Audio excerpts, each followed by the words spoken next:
As a family law practitioner, one of the areas that's extremely troubling, and one of the areas that's sort of become a focal point for our office, is parental alienation.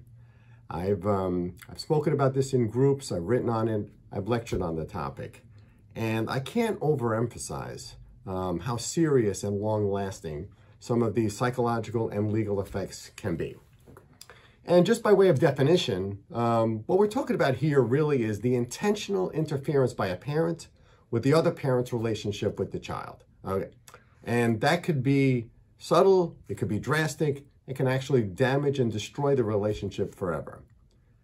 By way of history, this was not one of the major areas, at least it wasn't defined as a major area when I first started practicing, and even as recent as 20 years ago. Back then, we were dealing with allegations and false accusations of sexual abuse by parents to a child. And as horrible as that may sound, parental alienation may actually even be more insidious. Back then, we were talking about ways that parents would use this to gain the upper hand. Now we're talking about more of a psychological issue that needs to be addressed. And so courts they became aware, they became keenly aware on how to deal with the sexual allegations. So did attorneys for the children, practitioners, and family. And so some courts even went as far as saying that one false allegation of sexual abuse can be so egregious and damaging that in and of itself can warrant a change in custody. So the focus has shifted. Now we're starting to see reports to Child Protective Services and other similar agencies which don't reference sexual allegations, references other complaints about the other parent. In a recent case, a mother made such reports, 19 reports, either by herself or at her behest, by doctors, police officers, and mandated reports against the husband. The court ultimately determined that all of them were unfounded, and as a result, found the action so egregious to switch custody.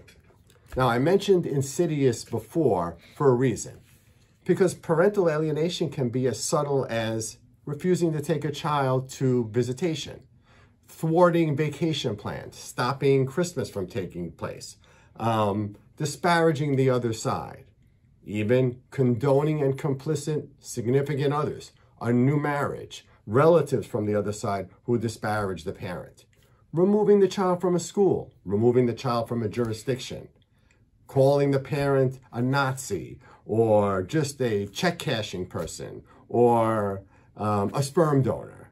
And worse, speaking to the children and telling them information which they know, which a parent knows, will hurt their emotional well-being and damage forever their relationship with the other side. So it could be really insidious. It could be really problematic. And these are kind of the factors that we're now dealing with. And it could be as subtle as that. Not like sexual allegations, but more insidious, as I said before. And all of these things, they can take place either before or after the custody is settled, after the court has decided who has custody. For example, in a recent case, a court held that when a custodial parent employed some of these actions and was basically alienating the children from the non-custodial parent, the court said that that was significant, and maybe they would have to look into whether that, in and of itself, left the custodial parent no longer able to be that because he was incompetent or was thwarting the relationship. So these are the things we have to be concerned about. And these come up all the time in cases. And again, now we're talking about something else. We're talking about something more dangerous. So, for example, we have to be keenly aware of how these actions can affect children. And they may not readily be apparent at the time. For example, in a recent case, a 15-year-old boy, and by the way, 15-year-olds, 16-year-olds, 17-year-olds, when they speak about their preference, the court will listen now because they're getting to an age where they can register their opinion. But in a recent case, the wishes of a 15-year-old boy to live with his mother was given very little weight by the court because the court found that he had been so profoundly affected by the mother that he was no longer able to perceive whether the father had abandoned the marriage or abandoned him. That's how serious this is. As a result of that, the father was the one who obtained custody because it was in the best interest of the child for him to be with the father. So We have to be concerned about these. We have to guard against these actions. These are the things that are taking place. I think a court said it best when it said that all of us should be keenly aware in desisting any type of parental alienation, because the alienation can be so pervasive and so unyielding to ruin the relationship forever, to damage the relationship with the other person, with the other parent. One final note on this subject. How do we avoid this? What could we do?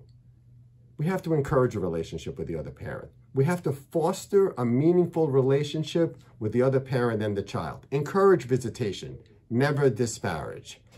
And I understand when a parent so hates the other side, okay, so hates the other parent or the ex-spouse, and maybe with good reason. Maybe it's justifiable. However, that can never be the reason that the child should not have the relationship with the other parent.